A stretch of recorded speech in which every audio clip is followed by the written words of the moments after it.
regret that they are irrational, but we have to face that that's politics. It's not only about making rational choices, although at university we are teaching students about making rational choices. It's also about perceptions and irrational fears that were left, that were not addressed by the mainstream political parties. But that's a problem, let's say, for Europe. Now I'll go to our region, and that is the problem of justice. I mean, we see in all of the countries of the Western Balkans, and now in North Macedonia, that anti-democratic forces, I would say, and political extremism is also on rise here. And one of the reasons in the Western Balkans, it's not only specifics for the Western Balkans, it's specifics for most of the so-called democracies in transitions or underdeveloped democracies, is the problem with the functioning of the rule of law. It's the rampant corruption, especially the high corruption, the organized crime. Many promises that were given to the people that this issue will be addressed, that the justice will be delivered, and then these promises were not fulfilled, and painful compromises were being made because of achieving some other important issues on the expense of the rule of law. And now, for example, in North Macedonia, we see that the people are completely disillusioned with the justice system. We are one of the unique examples where people, less than 2% of the population believes the courts that they are able to deliver justice. And this is not just a problem for the functioning of the system, of the judiciary. This is a problem for the stability of the society, of the entire society.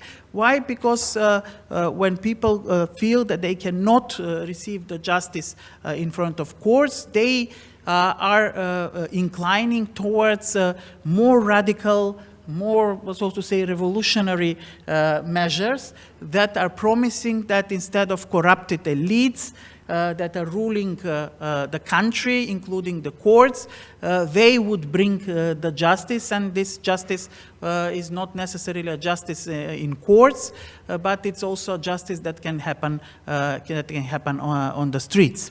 One, I would say, fortunate element in this unfortunate situation is that the Balkans has a long history of nationalism. So nationalism is part of the political mainstream for a very long time. So we have now also mainstream political parties that are still controlling the people, you know, not to go too far right. So we have parties on the right that are practically covering the bigger space from center right to almost far right. But we now, at least in North Macedonia, see tendencies that although our right-wing parties, or those parties who claim to be center-right, were right enough for many decades, now we see that even more right than the right-wing parties is emerging. One party that is practically trying to cover everything from far left to far right, except for the center, is becoming more and more populism. Their appearance in the public is very radical, and when all decent, moderate people say, I mean, if we think rationally, such rhetorics and such actions should lower their popularity. After every radical action, their popularity is increasing, and I'm confident that on the next elections in this country, either local elections next year or the next parliamentary and presidential elections, we will see how strong this far right and political extremism will be, and we shouldn't be surprised because of such developments. Now, with the new government in place, again, we hear the same promises that there will be organized and systematic fight against organized crime and corruption. And there are, of course, some actions that are perfectly okay.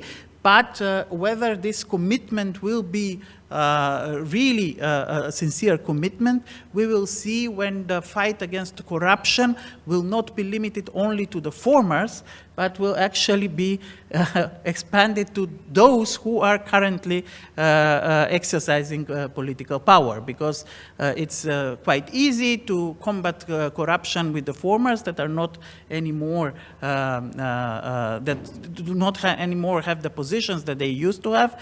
The problem comes when you have to combat corruption in your own ranks.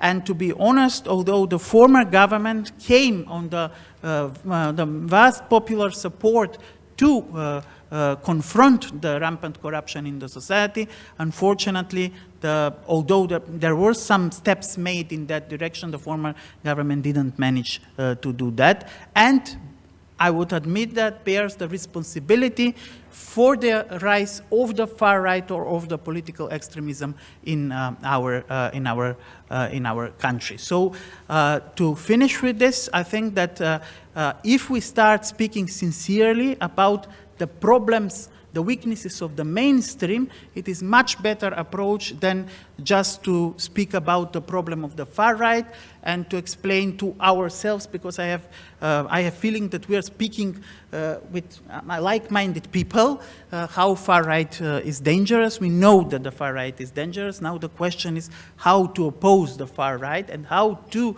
make the mainstream again attractive for normal people, because of course we cannot expect to change the people. I mean, people are those who are, whether we like them or we don't like them, with their rational and irrational nature, with their fears, with their problems, with the hatred, with the nationalism, with their cultures, identities. They are here, and we as mainstream will have to learn how to make ourselves attractive for them instead of putting the blame on political radicals. Thank you.